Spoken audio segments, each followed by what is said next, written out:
Hey, everybody. It is Thursday, October 30th. You're listening to the Mo News Podcast. I'm Moshe Wanunu. And I'm Jill Wagner. This is the place where we bring you just the facts. And we read all the news and read between the lines so you don't have to on this October 30th, Jill, which is National Candy Corn Day, because candy corn needs a day. It needs some love. By the way, I trashed candy corn last year as my least favorite Halloween candy. And the candy corn people came out of the woodwork to tell me I was wrong. So here I am trying to be objective about candy corn. Meaning people who listen to this podcast who like candy corn, not the candy corn makers. No, candy corn makers, as of last year, at least if they were listening to this podcast, they didn't voice their, views. But maybe we have the candy corn industry, candy corn makers listening this year. Nonetheless, candy corn industry, you guys have some fans out there, and they let me have it last year. So this year, I'm not going to say negative things on this National Candy Corn Day. And Moshe, before we get to the news, also want to mention we've got a new word of the year, courtesy of dictionary.com. And dare I say it is 6'7". Which, by the way, is that even a word, Jill? It's a number, or two numbers, we should know.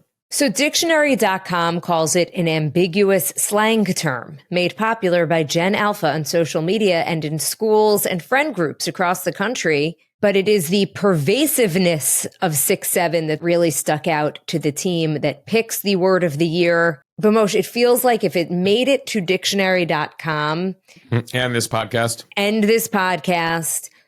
it might not be cool anymore. When two people born in the 80s are using it, like sort of the death of 6'7", 21st century children. So actually, a friend of mine who listens to this podcast, Allison, told me that the kids in elementary school are doing 6'7", which I could have told you because my daughter does it. And she's like, that's usually the sign that it's not going to be cool for much longer, because it usually starts maybe with the high school kids, maybe the college kids. But my daughter has actually said now she does 6'7", and then she goes 4'1". I'm like, what is 4'1"? I heard from some people on our Instagram channel that it's not 4'1", it's 41. That's probably what And the elementary school kids clearly misinterpreting it, because I speak Gen Alpha, and I'm told, based on the middle school and junior high teachers that follow our account, that it's 41. And there's a debate happening between 6'7" and 41 over what's cooler, which again, maybe that means that neither is cool anymore if we're having that discussion. But officially, 6'7" has reached dictionary.com, which that's it. 2026, you need to bring us something cool again. Jill, we should add one more thing. People are like, well, what does it even mean? And the point of 6'7" is it doesn't mean anything at all. There's a whole origin. It started as a song and then became a meme. And all you need to know is it doesn't mean anything. It's just like a thing the kids were saying. We've sort of moved on. Okay, let's get to some headlines. Hurricane Melissa kills dozens of people in the Caribbean as we get the first look at a region devastated by this storm. To the economy, the Federal Reserve cuts interest rates by another quarter point, but a lot of questions about what's next, as the government shutdown means that there is a blackout on economic data, which is what the Fed uses to figure out monetary policy. Meanwhile, Wall Street versus Main Street. Wall Street is on fire. Nvidia is the world's first $5 trillion company, but things on Main Street are not looking as good. Yeah, day after day, we keep hearing about layoffs at some major companies. We'll tell you about them. To politics, President Trump finally put the kibosh on running for a third term, which of course has us talking about who will be running on the Republican side. I mean, we sort of already knew this was unconstitutional, but he sort of finally acknowledged it during one of his Air Force One chats in the last 24 hours. J.D. Vance being asked about 2028, his thoughts, including his bestie in the administration, Marco Rubio, or at least he calls him his bestie, and what a race would look like between those two. In media news, why Yellowstone's Taylor Sheridan is leaving Paramount. Yeah, he's the golden child over there. Why he's making the move. And it comes as Paramount is making a couple thousand job cuts in the last 24 hours. And doctors writing prescriptions for getting some fresh air. Seriously, we'll explain. Go touch grass. It's actually something doctors are prescribing these days. And Moshe is on this day in history. On this day in history, a piece of fake news wreaks havoc across the country. We'll tell you about it. This one from the 1930s. All right, starting with the catastrophic damage caused by Hurricane Melissa. The storm tore through Jamaica, Cuba, Haiti, and the Bahamas over the last 48 hours, unleashing catastrophic flooding and destruction. Moshe, one official from Jamaica, said calling it catastrophic is actually an understatement. The death toll is climbing above 50 as of this recording on Wednesday evening. Floods from the storm killed at least 25 people in Haiti and 9 people in Jamaica. The Jamaican government declared that the entire country is a disaster area. Officials start to piece together the full extent of the damage. Jamaica got hit the hardest by Melissa as a Category 5 storm with 185 mile per hour sustained winds. Those are not wind gusts. Tied for the most powerful Atlantic storm to make landfall ever. Nearly 3/4 of Jamaica was without power on Wednesday. The western part of the country, including St. Elizabeth Parish, bore the brunt of the damage. People described the scariest moments of their lives, saying that the damage, again, simply catastrophic. The storm weakened slightly as it crossed the island, then made landfall as a Cat 3 storm over Cuba, also slamming parts of Haiti, the Dominican Republic, and the Bahamas yesterday. Jill, recognizing the fact that the Caribbean, including Jamaica, is a huge tourist destination, we got the headline late Wednesday that all 25,000 international visitors who remained in Jamaica through the hurricane were accounted for and in good health. Officials on the island say 2 tourists suffered, quote, minor lacerations from falling debris. Another suffered a stroke, but the medical condition of the other 25,000 or so tourists is in good order. The plan right now is to take in humanitarian aid. And then at some point today, they believe that guests will be allowed to leave the island. The airport will be in a condition to allow flights out at some point today. We are reading reports of a number of tourists who tried to get out over the weekend as they saw the hurricane was coming. The airport effectively shut down on Saturday, so a lot of them had trouble getting out as flights were canceled left and right and were forced to stay on the island through the hurricane. We've heard from a number of you who want to help, and we posted on our Instagram page a number of charitable organizations working in Jamaica specifically, but also across the entire Caribbean. So definitely check out the Mo News Instagram post for organizations you can donate to. We also posted a link to a GoFundMe page that has verified GoFundMes, and they keep adding to that over time. But Jamaica's not alone here. So as you think about helping folks out, we should talk about the fact that in Haiti, flooding inundated hundreds of homes near a river. A couple dozen people are confirmed dead already as a river burst its banks. Jill, communications are still down across a number of these islands. So unfortunately, the concern is the death toll and the number of damaged homes and the number of people displaced will only increase over today and in the coming days. As you mentioned, after it went through Cuba and Haiti and it hit a bit of the Dominican Republic, it went through the area of the Bahamas and a bit of Turks and Caicos. It is now out in the open ocean with Bermuda potentially in its sights. That's something we'll watch closely today. Bermuda is very small, so to take a direct hit, it would have to be very, very unlucky here. So that's something we're going to watch over the course of the next 24 plus hours as it moves out to sea. It does not appear based on the latest forecast like it will hit the U.S. mainland at all. Now to the economy. The Federal Reserve cut interest rates at its latest meeting yesterday. They brought it down by 1/4 percentage point, which means that the overall Fed interest rate is below 4% for the first time since 2022. So this move was roughly in line with what Wall Street was expecting. There was a 10-2 vote.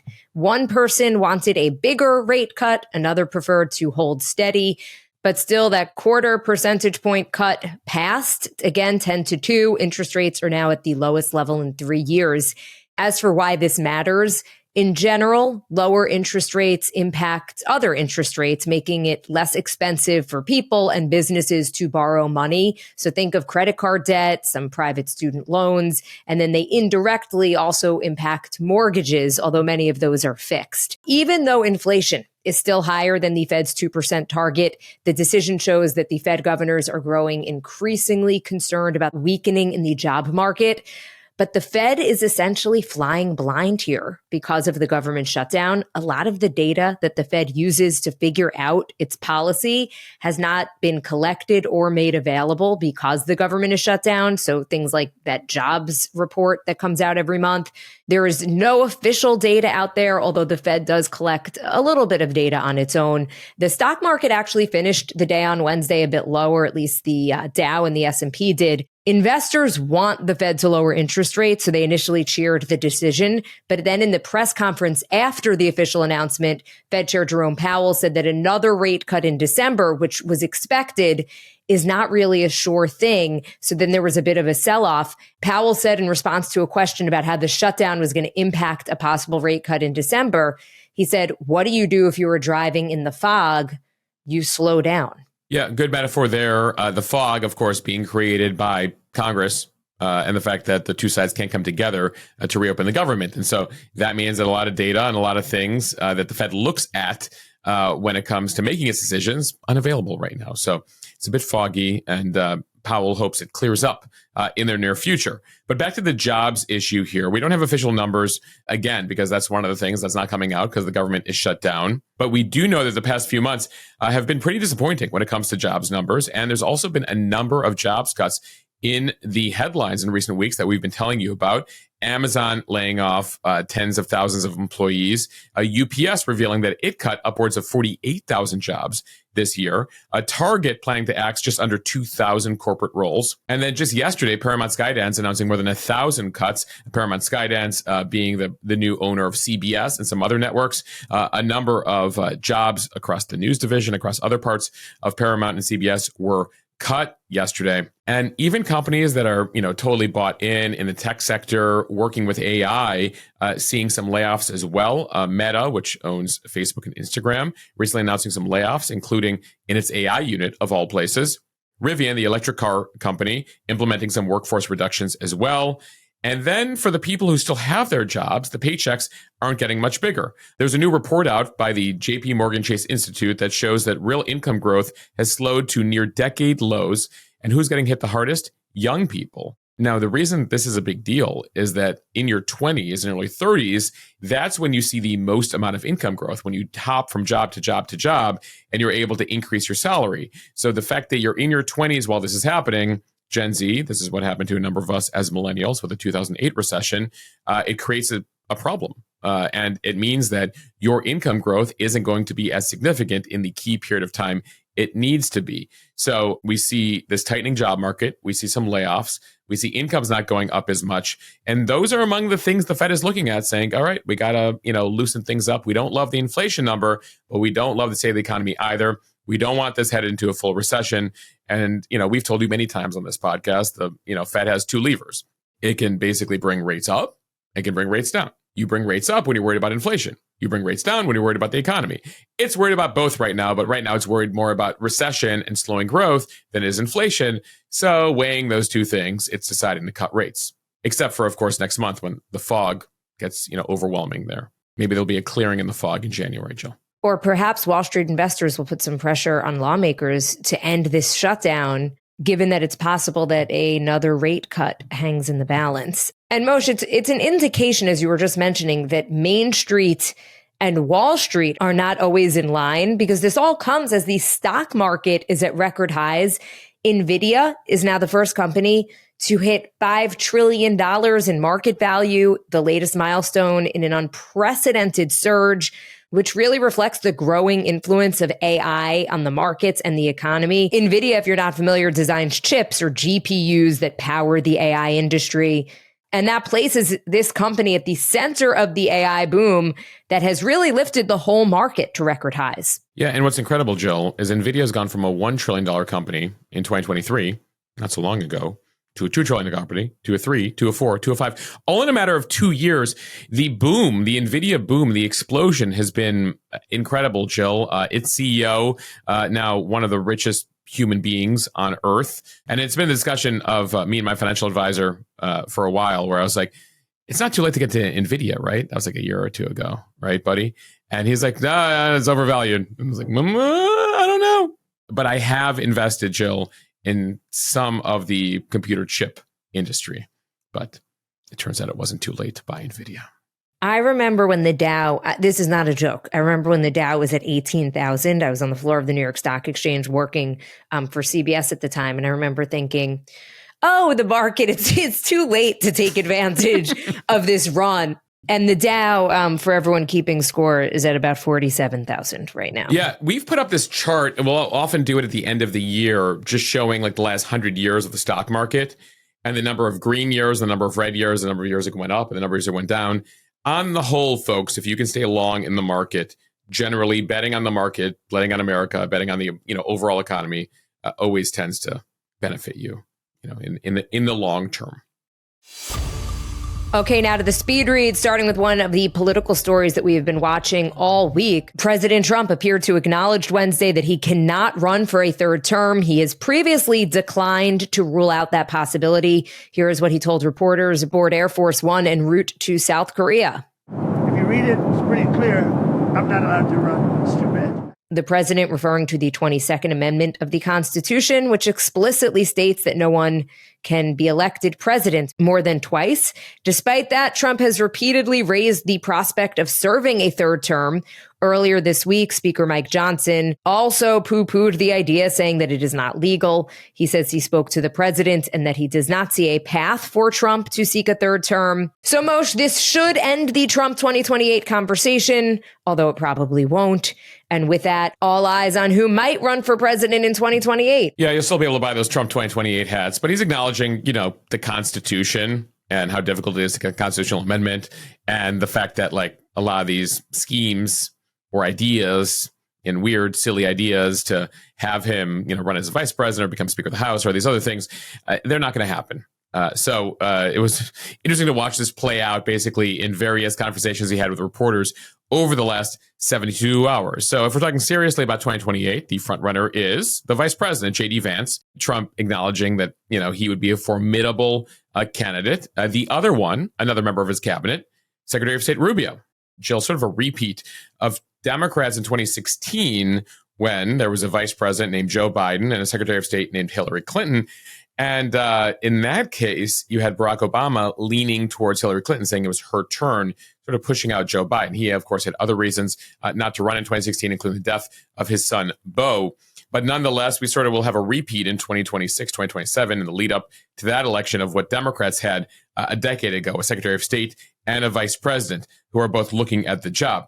On Wednesday, Vance was on the podcast Pod Force One with Miranda Devine. This is out of the New York Post. Vance sharing that Trump floated the idea of him and Rubio as a Republican ticket together, presumably with Vance up top and Rubio as the Veep over a lunch at the White House recently. Take a listen to Vance. So the president first raised this with me probably 6 months or so ago. Right.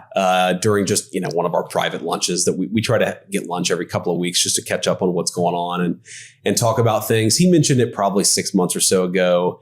And I mentioned to the secretary in jest, but it feels so premature because we're still so early. And what I always say to people is if we take care of business, the politics will take care of itself. Now, Vance was asked about the fact that Trump never specifically said who should be on the top of the ticket and if it would cause any tension with Rubio, given that also Rubio is more than a decade older than Vance. Vance says, no, it wouldn't.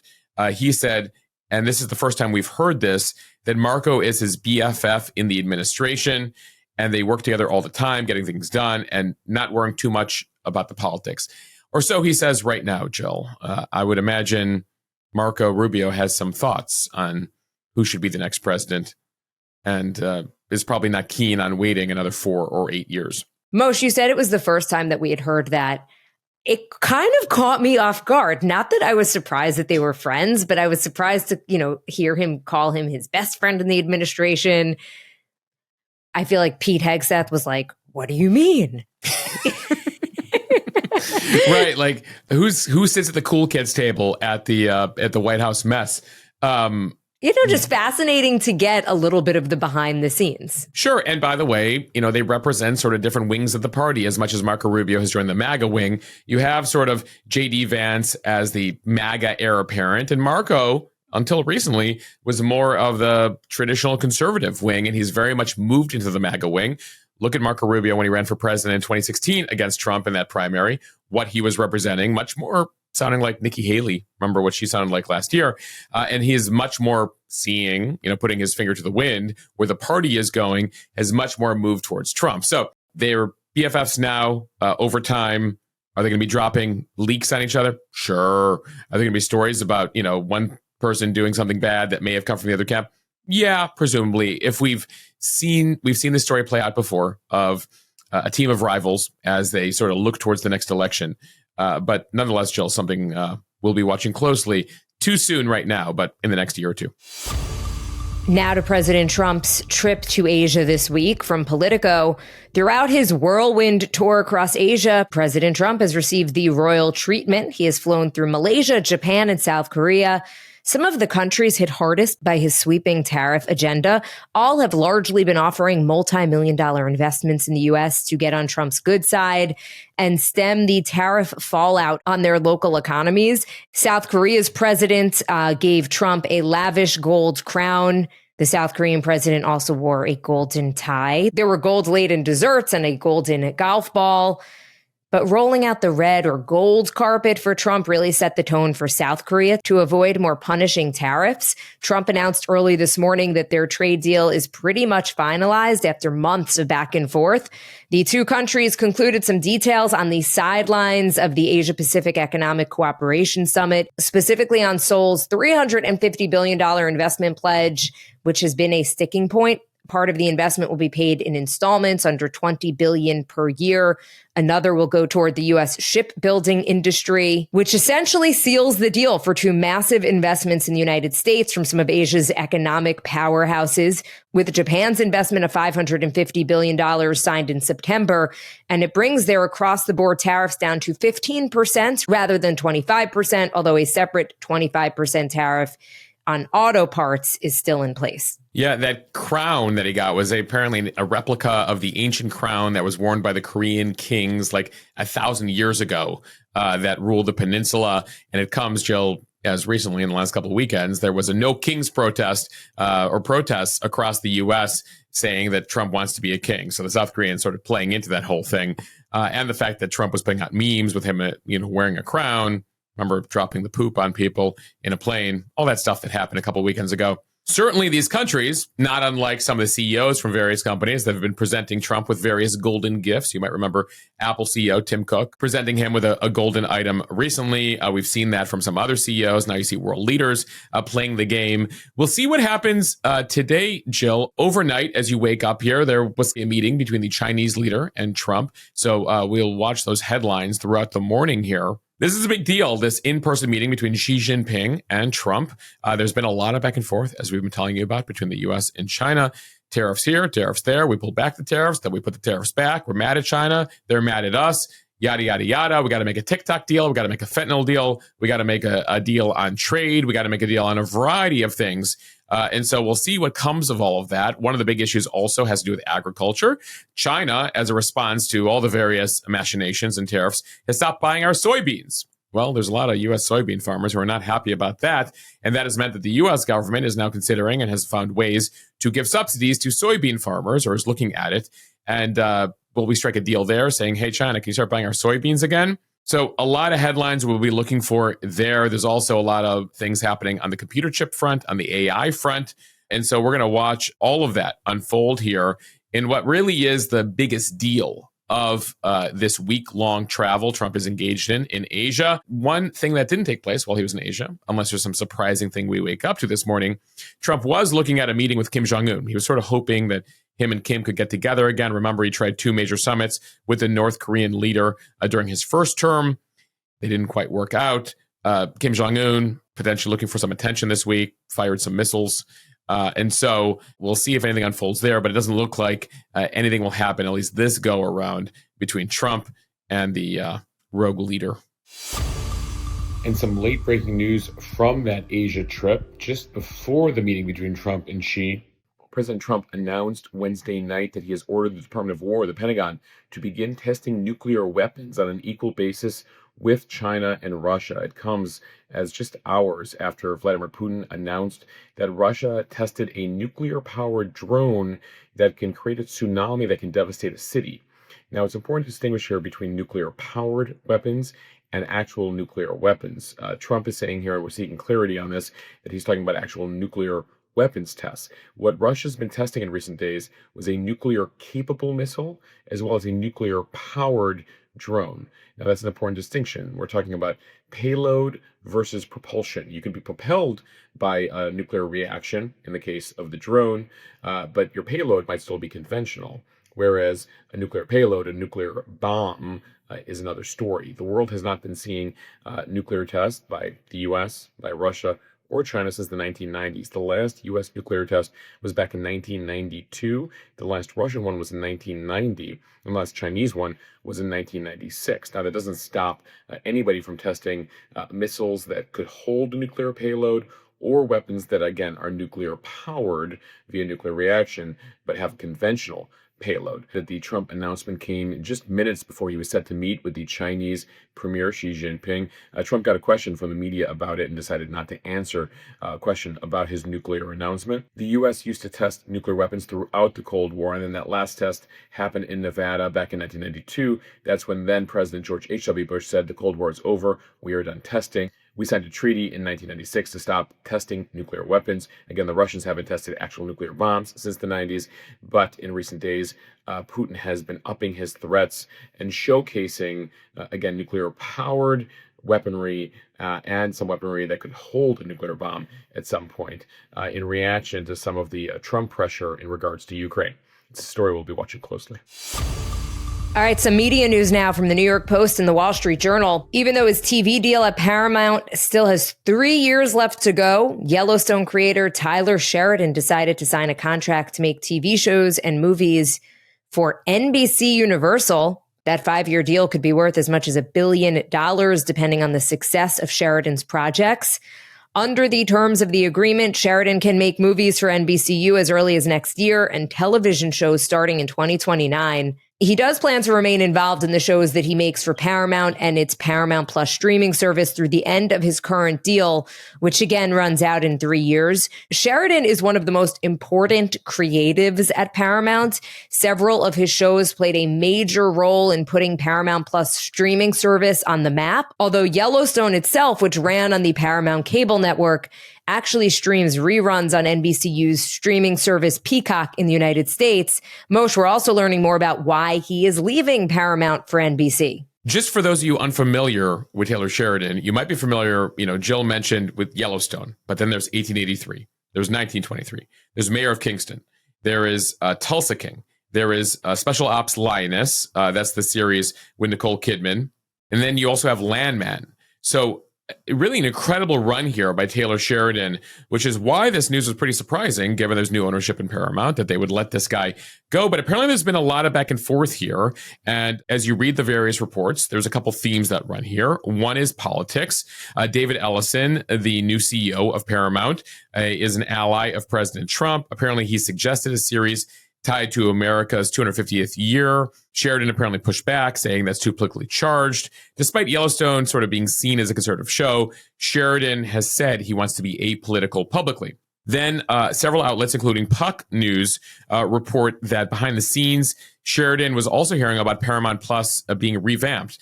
Paramount laying off 1,000 plus employees, upwards of 2,000 are expected in terms of cuts. Also looking at some budget cuts here. And apparently there has been talk about how expensive some of his shows have become. The Yellowstone spinoff, 1923, apparently carrying budgets of $15 to $20 million an episode. Lioness, I mentioned that series with Nicole Kidman and Zoe Saldana, also a super expensive here. And apparently the bet is that Taylor Sheridan's best days are behind him. At least that's the theory of the case. I'm hearing from some folks at Paramount and NBC here betting, no, Taylor Sheridan has a lot of genius ideas still to come. And so we'll see what happens here. But there have been a few of these show producers that have been seen as these megastars over time, and there's been huge competitions for them. One in particular, Jill, that we saw a bidding war over in recent years was Shonda Rhimes. at her peak with Grey's Anatomy and Scandal. And there was a whole bidding war for her and her development. So interesting here, NBC making the big investment here in Sheridan.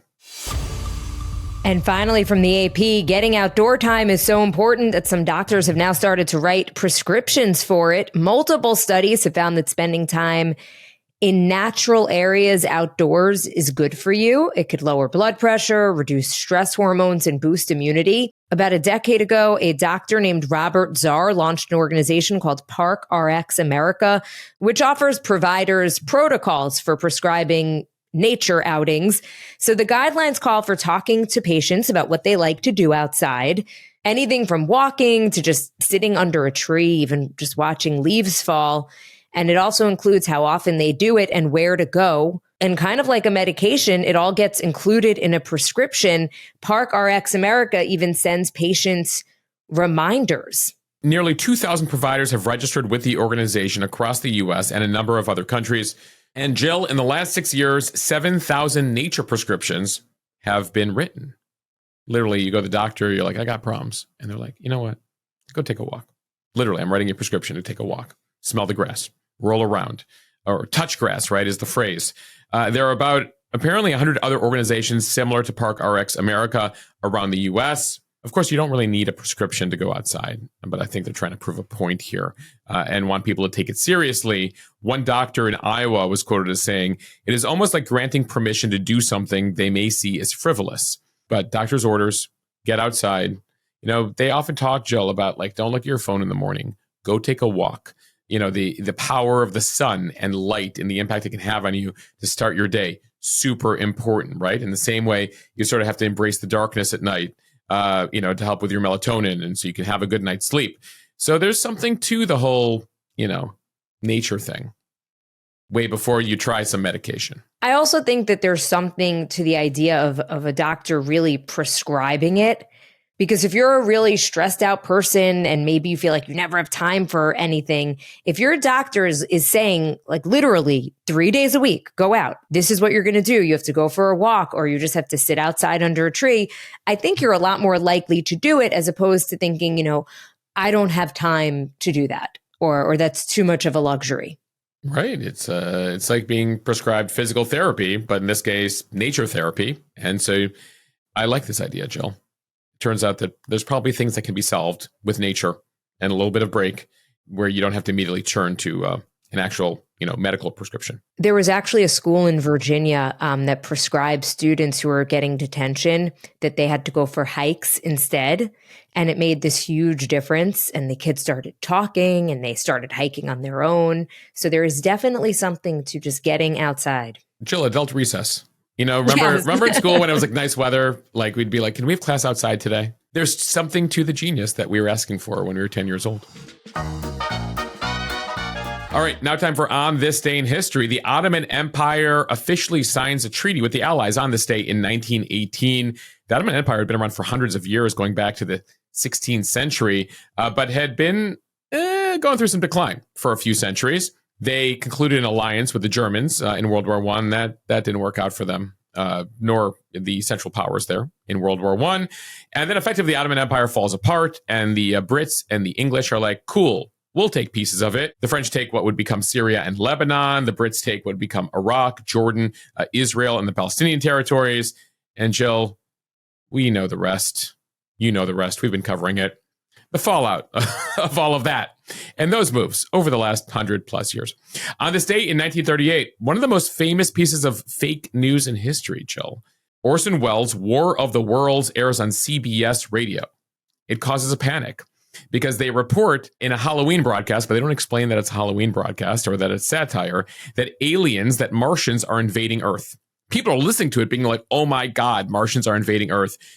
What is going on? The FCC investigates this War of the Worlds broadcast. They promise that there will no longer be simulated news items on radio. Orson Welles proceeds to apologize the next day. Sorry about that whole thing. It was for Halloween. I didn't think you guys actually thought Martians were invading. And it would propel Welles, after that apology, he was only 23 at the time, to land a huge contract with Hollywood. He would go on to direct and produce one of the more famous movies in history, Jill, Citizen Kane, among others. In fact, I think I learned in film class in high school, Jill. There's bar none Citizen Kane, number one. Moshe, wait till they hear about AI. Yes, AI is like, hold my beer, Orson.